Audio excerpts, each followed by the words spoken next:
Well, welcome back to Viewpoints, a podcast encouraging to help life change, and we're so excited to talk about this today, making things right. And so, John, when we say that, are we talking about us, or are we talking about the other person?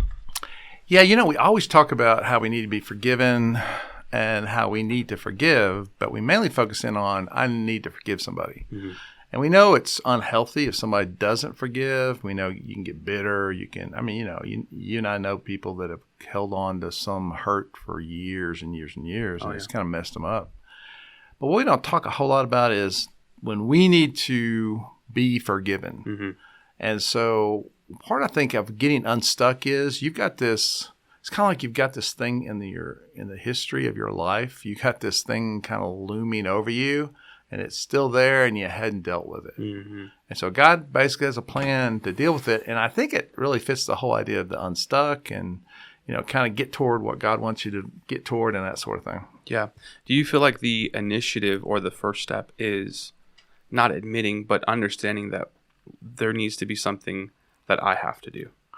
Yeah, I think that's the big thing is I think everybody has to realize, hey, I need to do something about this. I think there's all kind of excuses. I mean, it's like, well, but they did this to me. Mm-hmm. Yeah, so I, kind of like, well, they didn't do it, so I don't have to do it. Or, well, I wasn't being myself. We can kind of, but God basically puts it on the level of worship, which is, I think, pretty huge. Interesting. Because, you would think that, here's, this passage we're going to look at, it's basically, here's someone in worship. And Jesus says, hey, just leave that. You think they go, no, God's more important. And God's going, no, this relationship's more important. Wow. And so that's pretty wild when you think about it, because I would reverse it. Yeah. I would think Jesus would reverse it, but he's like, no, mm-hmm. you got to get forgiven. Mm-hmm. And many times, and we were talking about it too, and I know that we've had several times we've talked about it, is that it's very hard if someone wrongs us. I sometimes feel like I have to talk about that situation with people that I trust, which I think is a good thing. But sometimes it goes a little bit further than what it needs to go. Yeah. And so would you say, how important is it to say, I've identified this problem, I just need to go straight to that person? Yeah, I think that's a big part of it is it needs to be just between the two people. It doesn't talk to other people about it. It just, here's a relationship, it's broken, fix it. Mm-hmm. And let me read those verses that I think give us the instruction here. It says, therefore, if you're offering your gift at the altar and there remember that your brother or sister has something against you. So there's you did it. They didn't do it. You did it. You leave your gift there in front of the altar. First go and be reconciled to them and then come and offer your gift. Mm-hmm. And so, I think you got to take initiative. I think you've got to keep it just between them. I don't think you get a lot of people involved unless you need some, wise counsel or something like that. But for the most part, you're going to just keep it between them and you.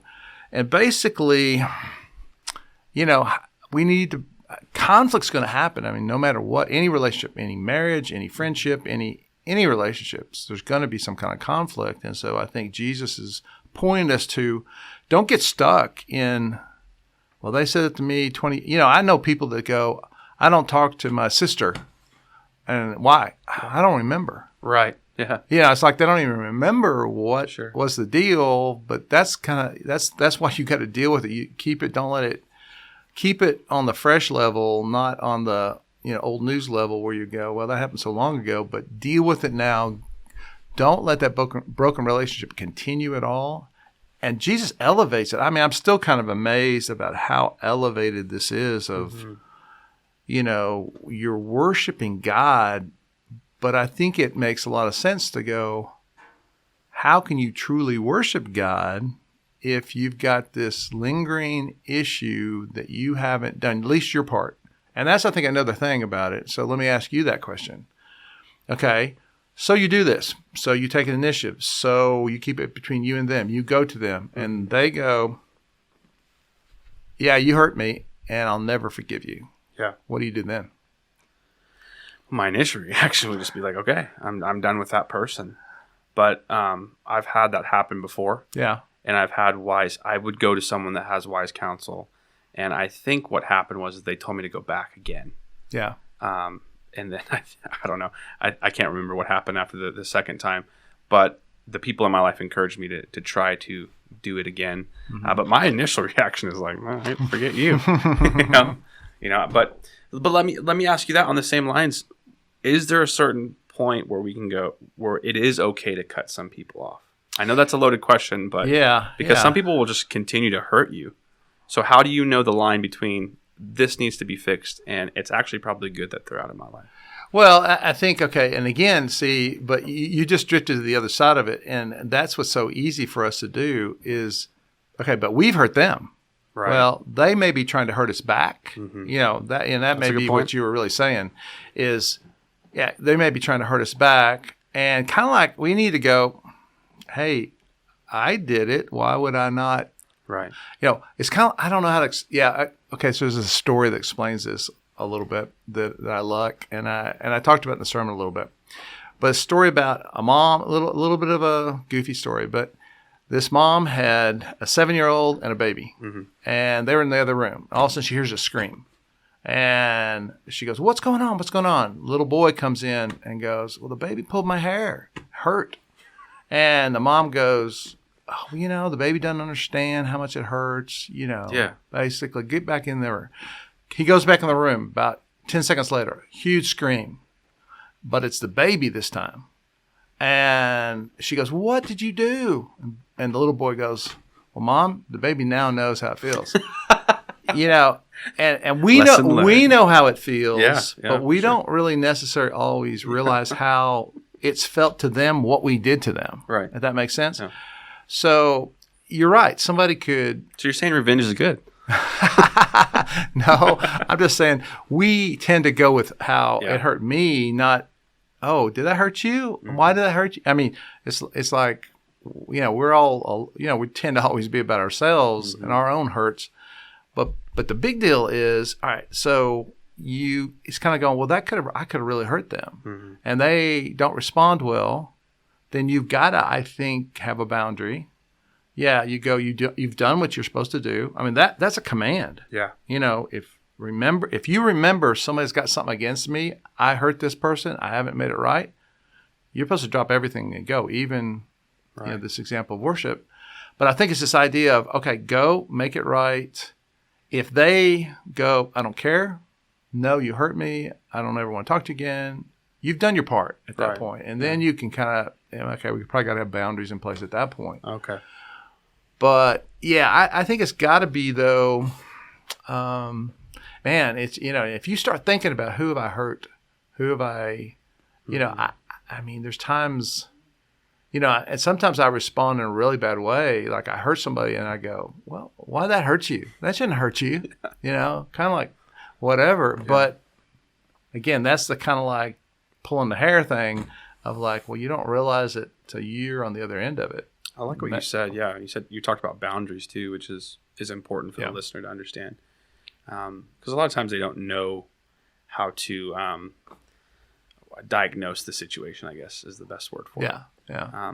What would you say to the listener, and for me, what is the benefit? Because I believe what we're talking about here is reconciliation for the listener that's not really understanding or maybe has questions, but you're basically talking about being reconciled with the people that have hurt us or we've hurt them. Right. Is there any benefits that we can find in Scripture that you go, oh, okay, that is the other side of that. That's what can come out of this goodness. Yeah, exactly. I think you can go back to the 10 Commandments because depending on how you count them, either half of them or 6 of them of the 10 are about us and other people. Mm-hmm.